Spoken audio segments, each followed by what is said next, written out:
What if I were to tell you there's a secret that always turns on the parasympathetic response, always calms anxiety, and all it takes is this? And what I learned from this simple salt cube might just unlock a new technique to trigger your relaxation response that no one is talking about. But first things first, let's talk about this salt. Have you ever heard of halotherapy? It involves breathing in tiny salt particles in a controlled environment. The idea is that by breathing in these salt particles, it can help improve respiratory and skin health. Now, while it's known for its physical benefits, I want to ask a question that I think has never been asked before. Can it be used to reduce anxiety? So here's the crazy thing. There's not really a lot of research out there with halotherapy on anxiety, but I found it interesting that everywhere I looked, people were always talking about the benefits of it calming anxiety. So I decided to do something a little unique. For years, I've watched experts in the field of anxiety management recommend methods that frankly never seem to fully address the root of the issue. Whether it was meditation apps, breathing exercises, or self-help books, nothing felt like a game changer. And the one thing that I noticed that no one had ever looked into the real tangible benefits of salt therapy for anxiety. I couldn't understand it. But salt rooms are popping up everywhere, with people swearing by their healing effects, but I couldn't find a single study to back that up. So I decided to gather it myself. I didn't need anything fancy, just a simple survey of people who could use salt rooms. My plan was straightforward. Ask around, collect some responses, and see what came up. Simple, right? At first, I started small, posting a few surveys I came up with on Facebook groups, focused on natural healing and alternative therapies. But the responses were underwhelming. Just a trickle in here or there, not exactly the flood of data I envisioned. That's when it hit me. I needed to think bigger, more creatively, if I was ever going to uncover a link between halotherapy and calming anxiety. So I compiled a list of nearly 200 salt room owners across the country and emailed every single one of them, asking if they'd share my survey with their clients. To my surprise, many of them did. And the responses that came in, pure gold. Now, here's the wild part about all this. Despite the therapies and medications and techniques available today, there hasn't been a single comprehensive study on the connection between salt rooms and anxiety relief. Not one. So what began as a small pilot study quickly turned into something much bigger. The results I uncovered weren't just intriguing, they were groundbreaking. And as you'll see, they're just going to change everything you thought you knew about managing anxiety. So, check this out. When I looked at the data of my little pilot study, two things really stood out to me. The 38% of respondents that visit salt rooms weekly or more report lower anxiety than 62% who go less than once a month. Now, this tells us something pretty significant. The group that visits frequently are likely to experience more consistent, more powerful benefits from the therapy. Salt rooms, as many of you know, are designed to trigger the body's parasympathetic response, which is part of our nervous system. This helps us relax and reduce stress and calm anxiety, but here is the key. The more we expose ourselves to the healing environment of a salt room, the more consistently we can tap into that parasympathetic response. But remember, I said two things stood out to me. When I looked at how long people typically spend in the salt room, the results were pretty telling. 18% of respondents stay in the salt room for about 20 to 30 minutes, 46% stay in for 30 to 40 minutes, and 18% stay for 40 to 60 minutes, and another 18 stay for 60 minutes or more. Now you might wonder, does the length of time spent in the salt room really make a difference? I think the answer is absolutely yes. The longer we spend in salt room, the more likely we are able to activate and sustain the parasympathetic response, the body's natural relaxation system. The parasympathetic response is often referred to as the rest and digest system because it slows down the heart rate, lowers blood pressure, and helps you shift into a state of deep relaxation. This is exactly what we want when we're looking to relieve anxiety. And here's the thing, 30 to 40 minutes seems to be the sweet spot for most people. In fact, 46% of respondents reported staying in the range, which seems to be the most common duration. Why though? Well, potentially because it's the amount of time needed for your body to fully relax and let go of stress that accumulates throughout the day. During that time, your body can activate the parasympathetic nervous system and stay in that calm state long enough to make a difference in how you feel afterward. But here's something even more interesting. The people who stayed longer than 40 minutes, especially those in the 60-minute or more category, were reporting some of the most significant relief from anxiety. And this makes sense. The longer you're exposed to an environment that encourages relaxation, the deeper your body can go into that parasympathetic state. For many, staying in a salt room for an extended period of time allows their nervous system to not only calm down, but to also rest and recharge. There's just one other thing that stood out to me with the pilot study. When I asked whether salt therapy had a lasting impact on anxiety levels, the results were incredibly promising. Here's what I found. 54% of respondents said yes, they felt a lasting improvement after using salt therapy. 46% said no, they didn't notice a lasting change in anxiety. Now let's focus on the great news here. More than half of the respondents, 54%, experienced lasting relief, which is really strong indication that salt therapy can have a profound and enduring impact on anxiety. This is fantastic.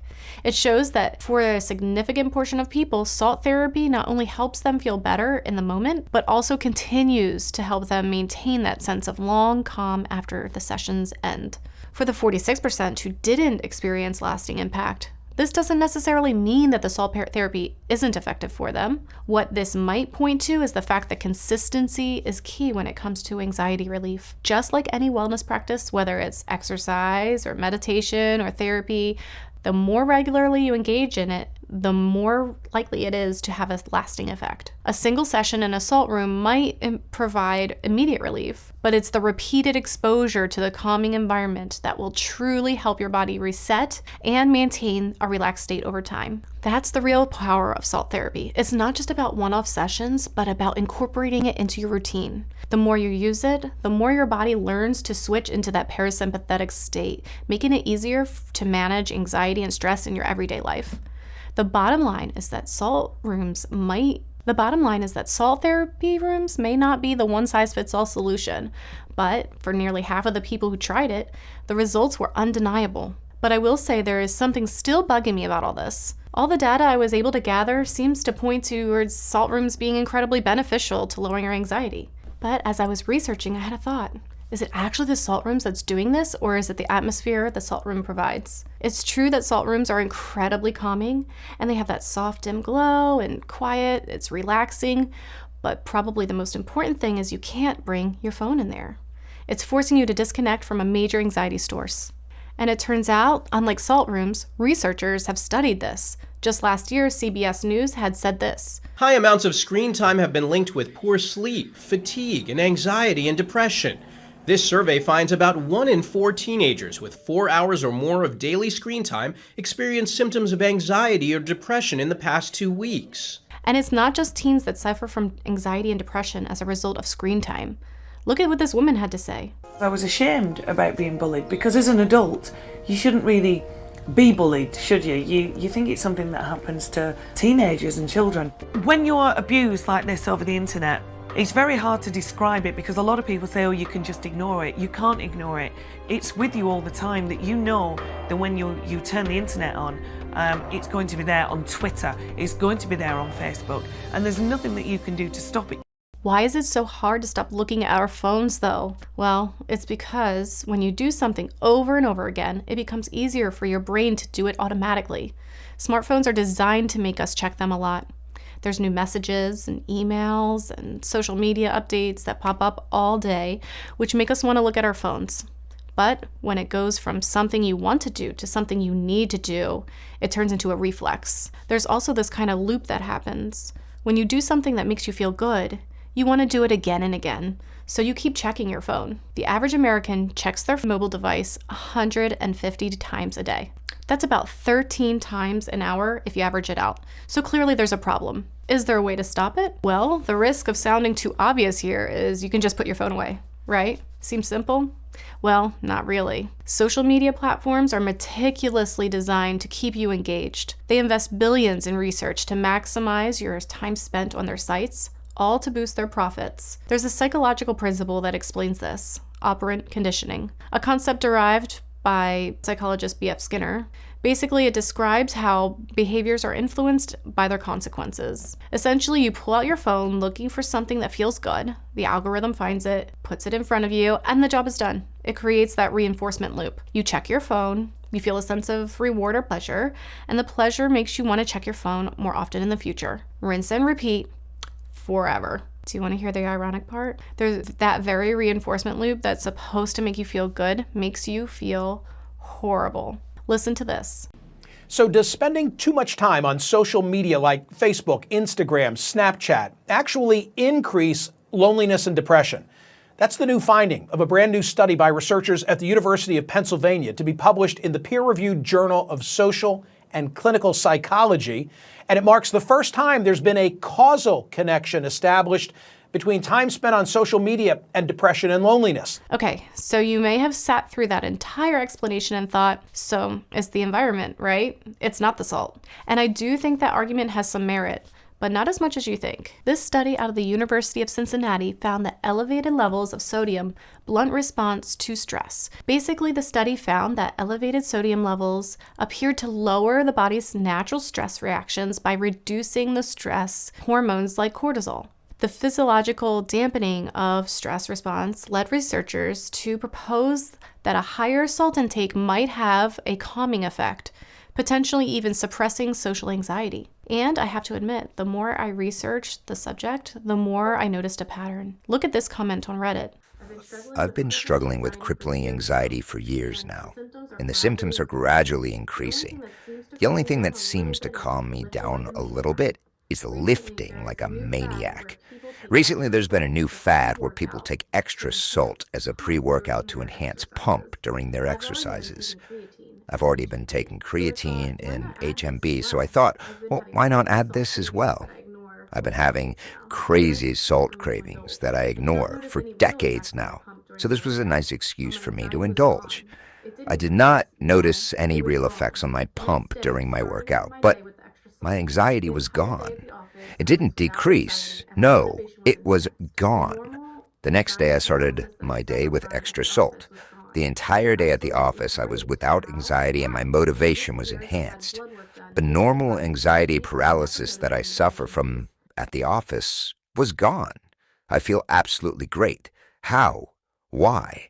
In the recent years, I've had blood work done multiple times and my GP never noticed any deficiencies. And then, of course, there's this response to the comment. I'm coming with the science. Sodium is an essential electrolyte. Your body responds to low sodium with multiple measures.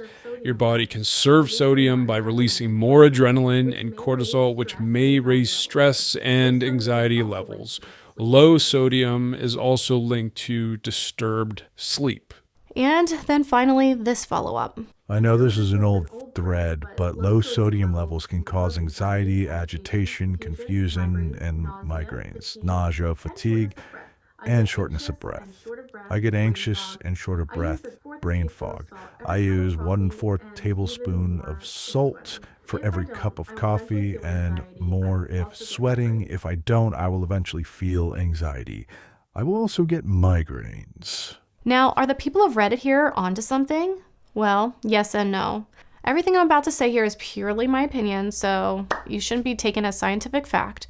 While it's true that the University of Cincinnati found that elevated salt levels can lower anxiety, there has been more recent research that contradicts this finding. In 2022, the University of Edinburgh found that an excess of salty foods seasons the body with stress. Notice the key word there, excess. Too much of salt can be harmful, but when the exposure is measured, just enough to fill the gauge, and paired with the calm, phone-free environment of a salt room, the effect can be profound. It's not just the salt that matters, it's the combination of the soothing space and the right amount of salt exposure that creates a unique environment for relaxation and anxiety relief. Together, these elements offer a break from overstimulation and provide psychological boost without crossing into the line of excess. And perhaps most importantly, it'll trigger your parasympathetic response.